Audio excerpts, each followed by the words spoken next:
রান্নাঘরের এক কোণায় পড়েছিল কিছু লইটা শুটকি, আর সেটা দিয়ে বানিয়ে নিলাম আজকের এই মজাদার লইটা শুটকি ভর্তা।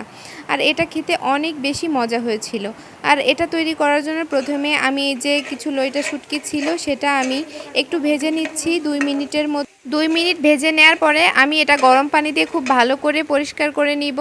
আর প্যানে দিয়ে দিলাম সরিষার তেল, সেখানে আমি দিয়ে দিলাম 4টা শুকনো মরিচ। এই শুকনো মরিচগুলো আমি ভেজে আলাদা তুলে রাখবো। এরপরে একই প্যানে আমি দিয়ে দিলাম আবারও সরিষার তেল, এরপরে দিয়ে দিলাম কিছু পেঁয়াজ কুচি। এই পেঁয়াজ কুচিগুলো নরম হওয়া পর্যন্ত আমি ভেজে নিব হালকা লাল লাল করে। এরপরে এই পেঁয়াজ কুচিগুলো ভাজা হয়ে গেলে এটা আমি আলাদা তুলে রাখবো। আর এই যে দেখুন, এরকম করে যখন পেঁয়াজটা ভাজা হয়ে যাবে তখন এটা আমি আলাদা তুলে রাখবো। এরপরে আমি প্যানে দিয়ে দিব সয়াবিন তেল, এরপরে দিয়ে দেব অনেকগুলা রসুনের কোয়া। এই রসুনের কোয়াগুলো আমি একটু লাল লাল হওয়া পর্যন্ত ভেজে নিব। আর এই রসুনের কোয়াটা একটু লাল লাল করে ভেজে নিলে শুটকি ভর্তার টেস্টটা খুব ভালো আসে আর ঘ্রাণটাও খুব ভালো হয়। এই যে আমার রসুনের কোয়াগুলো ভাজা হয়ে গেছে, এরপরে আমি এর মধ্যে অ্যাড করলাম কিছু পেঁয়াজ কুচি। এবার পেঁয়াজ কুচি আর রসুনগুলো খুব ভালো করে আমি ভেজে নিব। তারপরে আমি এর মধ্যে দিয়ে দিব পরিমাণ মতো হলুদ গুঁড়া। হলুদ গুঁড়া দিয়ে আবারও একটু আমি এটা ভেজে নিব। আর হলুদ গুঁড়া দিয়ে ভাজার পরে আমি এর মধ্যে দিয়ে দিলাম পরিমাণ মতো ঝালের জন্য শুকনো মরিচের গুঁড়া। এখানে চাইলে আপনারা ঝালটা কম বেশি করে নিতে পারেন, তবে ঝালটা বেশি হলে ভর্তাটা খেতে অনেক বেশি ইয়াম্মি হয়। এরপরে দিয়ে দিলাম পরিমাণ মতো লবণ দিয়ে আবারও আমি সব কিছু খুব ভালো করে ভেজে নিচ্ছি।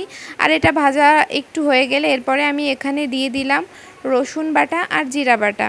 এবার আমি খুব ভালো করে আবারও একটু এটা ভেজে নিব যেন মশলার কাঁচা গন্ধটা চলে যায়। তারপরে আমি এর মধ্যে অ্যাড করলাম ধনিয়া গুঁড়া দিয়ে আমি আবারও একটু কিছু সময় ভেজে নিব।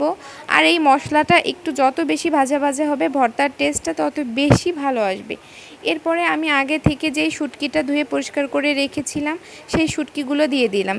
এবার শুটকির সঙ্গে মশলা খুব ভালো করে কষিয়ে নিতে হবে যতক্ষণ পর্যন্ত এটা থেকে খুব ভালো করে তেল না ছেড়ে দেয়। এই তো আমার শুটকি ভাজাটা প্রায় হয়ে এসেছে।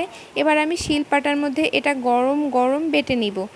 আর এটা বেটে নেওয়ার পরে আমি একটা প্লেটে ভর্তাটা নিয়েছি, আর নিয়েছি আগে থেকে ভেজে রাখা মরিচ, আর নিয়েছি পেঁয়াজ। এবার লবণ দিয়ে মরিচটা খুব ভালো করে চটকে চটকে মেখে তারপরে পেঁয়াজের সঙ্গে আবারও মরিচগুলো খুব ভালো করে মেখে ভর্তাটা মাখিয়ে নিব। আর এই তো দেখুন কত সহজে আমি তৈরি করে ফেললাম মজাদার লোভনীয় লইটা শুটকি ভর্তা। আর ভর্তাটি কেমন লেগেছে আপনাদের সেটা অবশ্যই কমেন্ট করে জানাবেন। সবাই ভালো থাকবেন। আল্লাহ হাফেজ।